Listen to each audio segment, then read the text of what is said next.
Welcome to 101 Stories from Ambient Whisper. Like, comment, and subscribe for more. Chapter 1. The geometry of solitude. The air inside the station always smelled like ozone and cold coffee. It was a familiar scent, something that felt like a thick blanket after 3 years of working the midnight shift at the Blackwood radar outpost. The station sat on the very edge of a jagged ridge, overlooking a valley that locals called the Glass Mountain. They gave it that name because of the way the mist froze on the pine needles in midwinter, turning the entire basin into a crystalline cathedral that shattered under the slightest breeze. It was a lonely place, but it was a quiet kind of lonely. I liked the way the wind would whistle through the gaps in the window frames, sounding like a low flute played by someone far away, someone who knew a song but had forgotten the lyrics. My job was simple, and in its simplicity it was beautiful. I watched the green sweep of the radar screen as it circled, round and round, like a clock that never reached 12. Most nights, there was nothing but the occasional weather balloon or a stray flock of geese migrating south, their tiny heartbeats and feathered wings rendered as ephemeral flickers on a cathode ray tube. The screen would pulse with a steady, comforting rhythm, a heartbeat for the mountain itself. The hum of the cooling fans in the server racks provided a backdrop of white noise that made it easy to drift into a soft trance. I often spent my hours reading old paperbacks with yellowed edges, or sketching the way the clouds looked under the moonlight, trying to capture the silver lining that the poets always talked about. The outpost was a relic of a different era, built during a time when people were afraid of things coming over the horizon. Now, it was just a quiet sentinel. The walls were painted a dull, industrial cream that had faded into a soft yellow over the decades. My desk was a heavy slab of steel, scarred by the coffee mugs of a dozen operators who had sat here before me. I felt like a monk in a digital monastery, tending to the flickers of light that represented the moving world far below. Outside, the valley was a sea of shadows. The pines were so dense they looked like a solid carpet of black velvet, stretching out until they hit the base of the Glass Mountain, where the granite peaks rose up to tear at the belly of the sky. It was exactly 2:34 in the morning when the rhythm changed. The sweep of the radar passed over the northern quadrant, a smooth, emerald arc of light that usually revealed nothing but the static of the earth. But this time, a small, sharp blip appeared. It was steady. It was not flickering like a bird or drifting like a cloud. It was holding a perfectly stationary position over the deepest part of the valley, right where the shadows were the thickest. I leaned forward, my chair creaking softly in the silence, the sound echoing off the cold walls. I adjusted the gain on the monitor, thinking it might be a ghost echo caused by the temperature inversion in the valley. We got those sometimes. The cold air would trap the signals and bounce them back in strange ways, creating phantoms that vanished as soon as the wind shifted. But this was different. The blip was solid. It had a sharpness to it that felt heavy even on a digital screen. It did not dance. It did not fade. I watched it for 10 minutes. It did not move. It did not descend. It simply sat there 3,000 feet above the pines, right where the fog was thickest. My heart began to thud, a slow, heavy rhythm that matched the ticking of the wall clock. I checked the altitude readings again. 3,000 feet, exactly. It was as if something had been pinned to the map of the sky with a silver needle. Chapter 2. A conversation with Peak 7. I reached for the radio handset.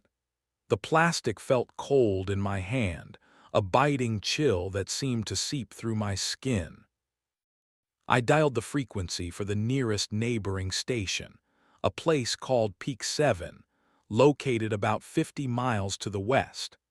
A man named Arthur usually worked the desk there.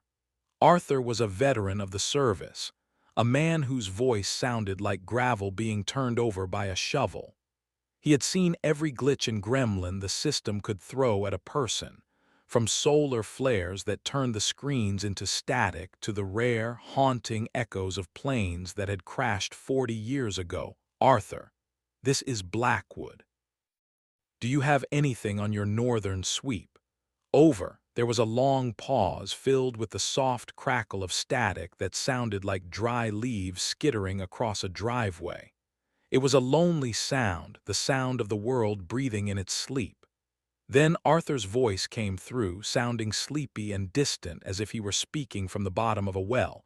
Blackwood, this is Peak 7. My screen is clear as a bell. Nothing but a few clouds near the coast and the usual ground clutter from the ridge. Why do you ask? Over. I stared at the green dot. It was still there, mocking me with its stillness. I told him the coordinates. I told him the altitude. I heard the sound of him tapping on his console, the faint click-clack of keys echoing through the radio like a frantic woodpecker. I could picture him in his own little bubble of light, surrounded by the vastness of the Nevada desert, squinting at his screen through a pair of thick spectacles. "Nothing here, kid," Arthur said. His voice was lower now, more focused, the sleepiness replaced by a professional curiosity. "I am looking at the raw data feed from the central hub too. It is empty. The satellites show clear skies over your valley. You sure you do not have a moth in the cabinet again? Last year a dusty Miller moth got into the circuitry at the Tonopah Range and convinced a guy in Nevada that he was seeing a fleet of ships from another world. Check your hardware. Check the tubes. Over." I thanked him and hung up. I did not check the hardware. I knew it was not a moth. I could feel a strange pressure in the room, the kind of feeling you get right before a thunderstorm breaks, when the air becomes heavy and the hairs on your arms stand up to greet the lightning. My skin felt tight, as if I were being watched by something very large and very patient. I stood up, my knees popping in the quiet, and walked to the large observation window that faced the valley. Chapter 3. The hole in the sky, the glass mountain, was bathed in a pale, silvery light. The moon was a thin sliver, but it was enough to illuminate the mist, which was moving slowly like a river of milk flowing between the trees. The world was monochrome, a study in shades of gray and charcoal. I took my binoculars from the shelf.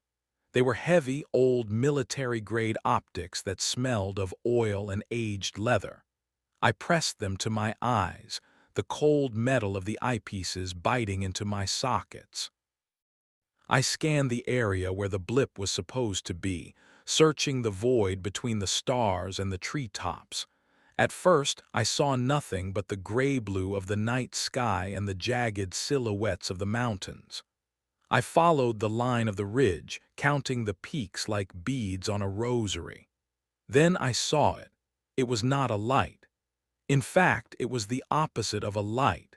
It was a small, dark shape that seemed to absorb the moonlight around it.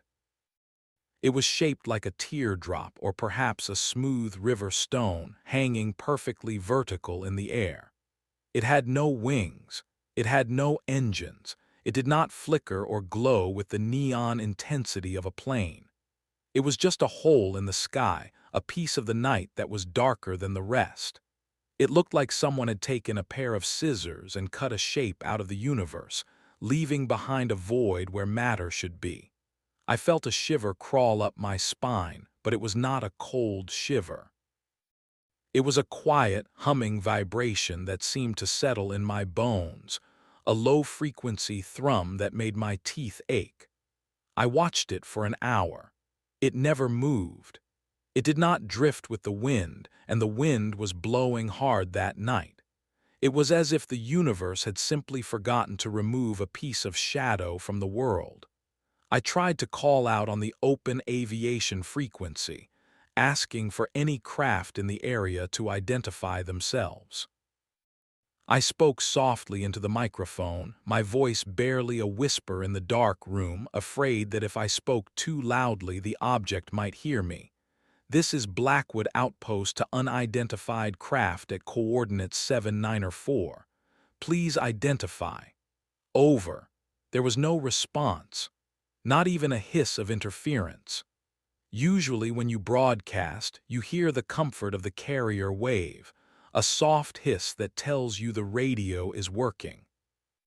But this time there was just a deep, profound silence that felt like it was coming from the object itself.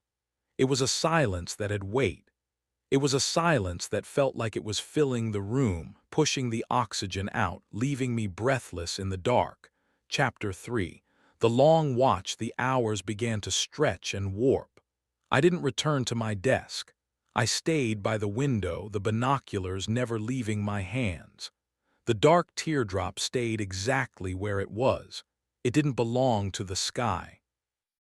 The stars moved behind it as the earth rotated, the constellations shifting their positions while the object remained anchored to a point in space that only it understood.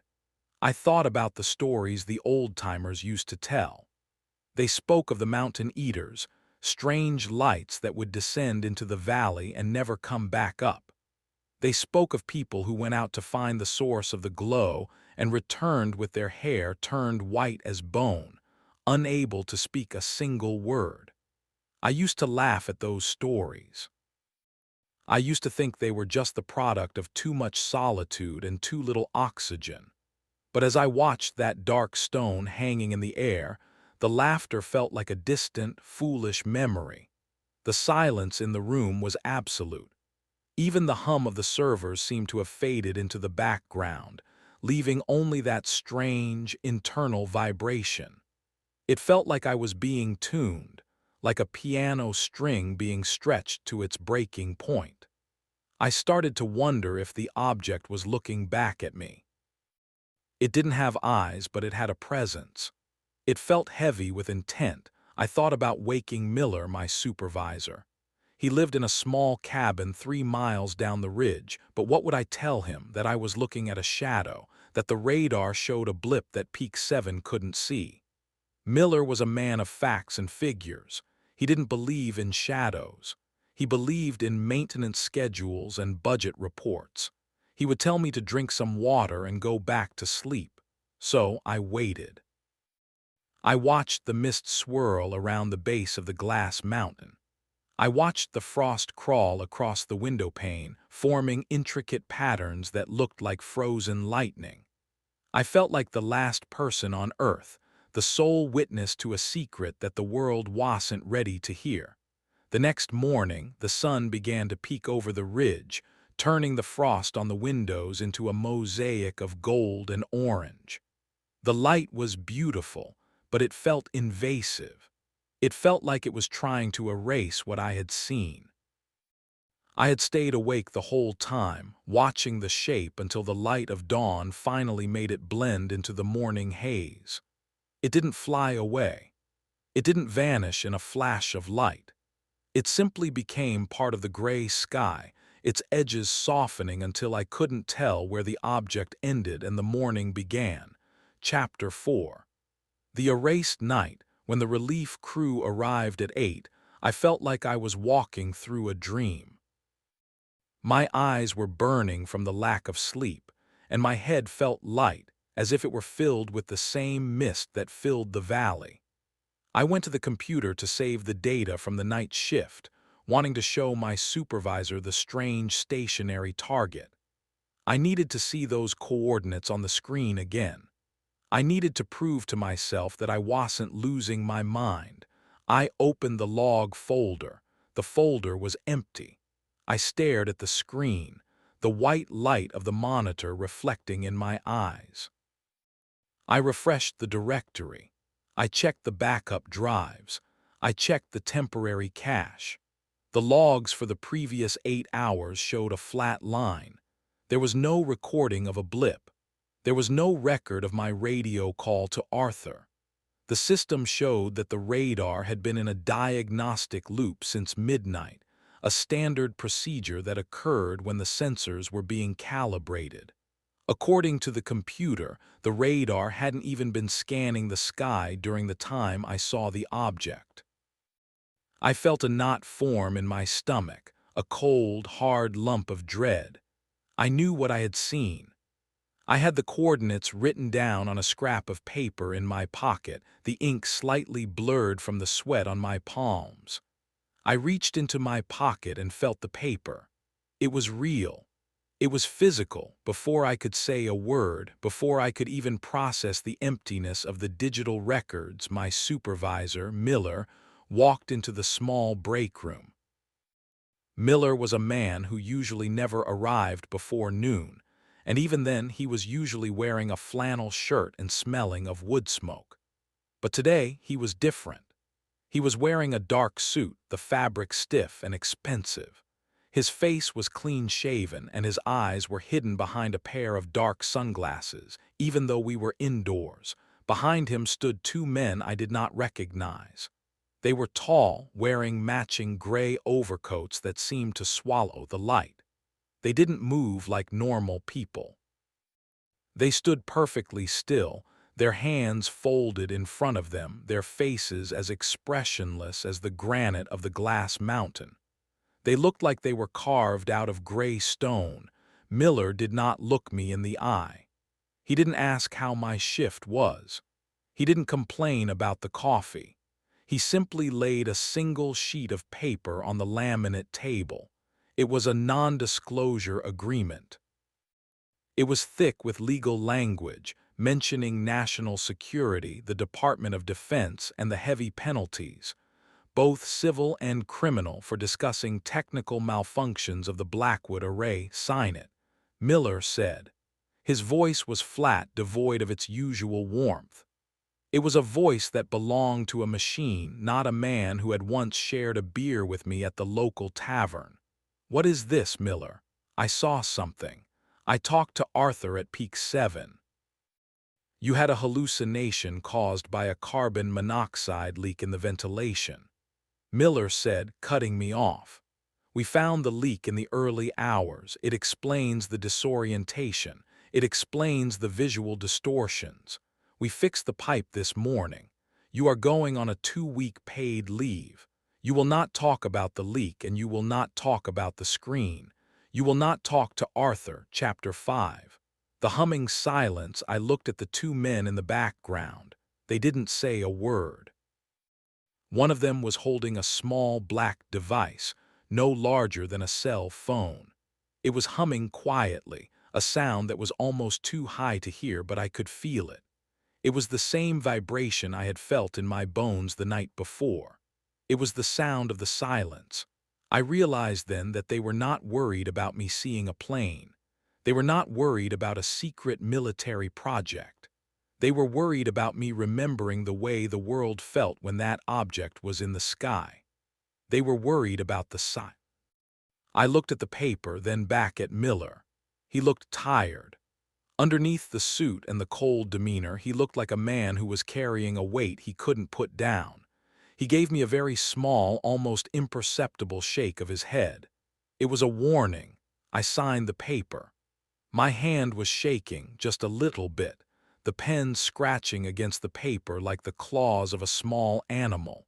As soon as the ink was dry, one of the gray men took the paper and tucked it into an inside pocket.